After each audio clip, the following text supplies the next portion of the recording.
I'm here with Professor Campbell, one of the philosophy professors here at Alma. Can you introduce yourself and what class you teach? Sure. So thanks, Brad, for the introduction and for the opportunity of this interview. So I teach philosophy at Alma, which basically involves teaching the whole breadth of the discipline of philosophy. So this semester, for example, I'm teaching a very general critical thinking class that teaches students the basics of critical thinking and argumentation. I also teach a history of philosophy class where we talk about the ancient Greek philosopher Plato. And I teach environmental ethics too.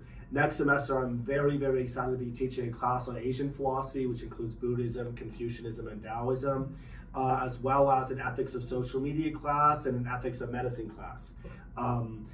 So I get to teach very widely here, and those are some of the classes I like to teach. Okay, nice. All right, how long have you been teaching here at Alma?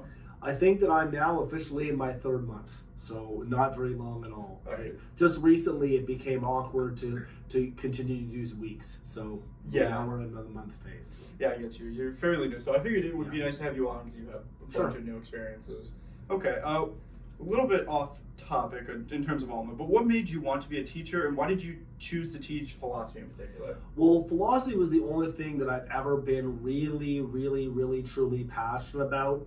I considered, English literature at one point, but then thought better of it, I guess. It just wasn't for me, though I know it works for a lot of people.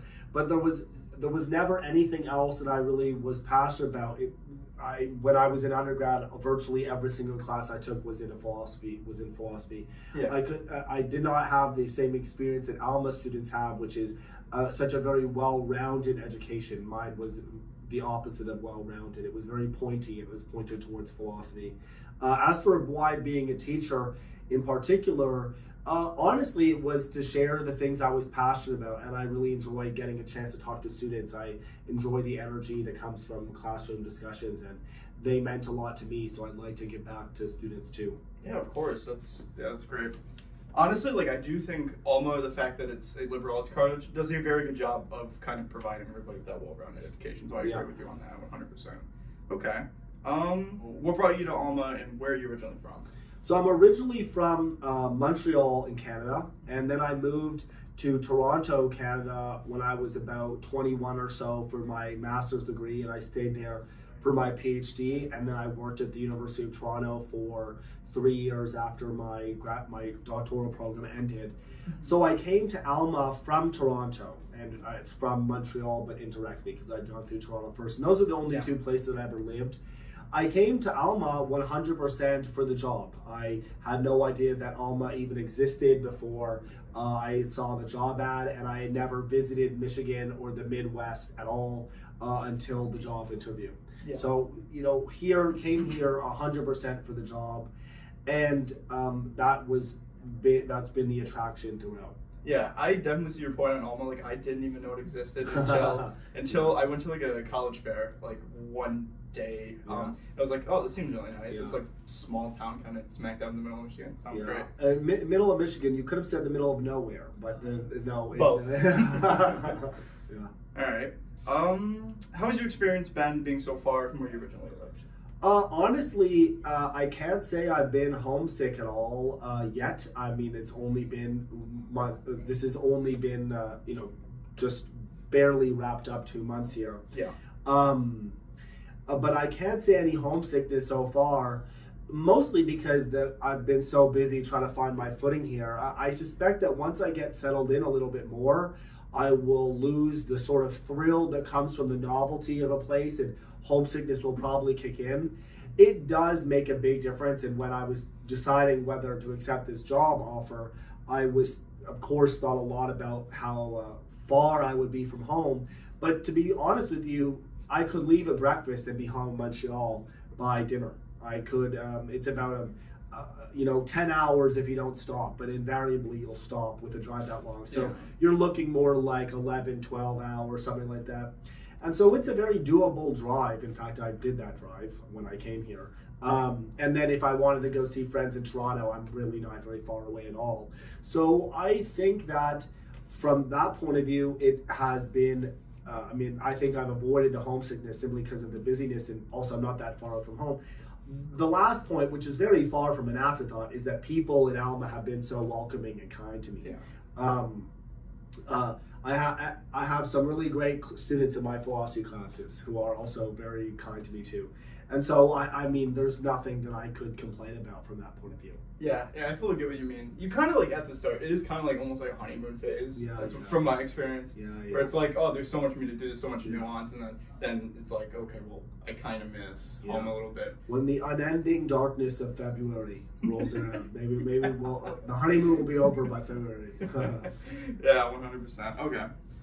What has been your favorite part of Alma College? What about the community around it? Yeah, well, I mean, there's no doubt in my mind what the answer to that question is, which is that my favorite thing about Alma College is the small classroom experience allows professors such as myself to have one-on-one contact time with students. In fact, I have made a point of meeting every single one of my students in my classes, as you well know, and might have complained about to Killian. But I made all of my students come meet me in office hours, and that's a practice I intend on keeping up. But that's not something you could ever do before. I mean, I've taught classes of hundreds of students where you're lucky if you meet 15, and you're even luckier if you get to know the names of 5.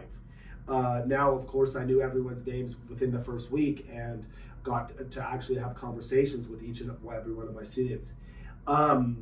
And then there's the on the professional side of things, that there are similarly close rapports or relationships among the various professors, which helps a lot. Yeah. As for the community around it, I mean, it benefits from a smallness too, which is that, you know, we live in a town of about 9,000 people.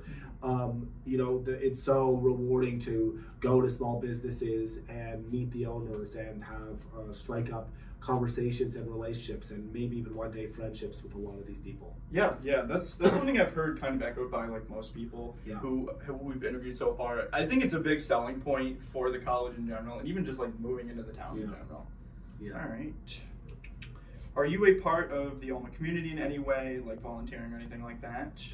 Not really yet. The major thing, I suppose, would be that I don't think that this counts much as a membership in the community exactly, but you know, as like I've already started to serve on various parts of like various administrative responsibilities in the college, and that's really how I think a lot of these things will begin. I want to get more involved with the community, but right now I think I first need to solve or figure out my relationship with the college, I think, first. Yeah. And mostly I'm still in the learning phase of getting to know the college, getting to know the community. I found it all very fun to see some of the local theater productions at the Gratiot County's Player Theater, and I think that's a lot of fun. And now that I know that these things, one, exist, and two, what they're like, I'd love to participate in stuff like that going forward.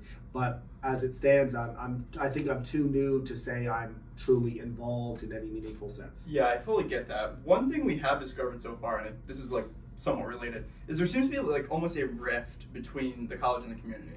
Yeah.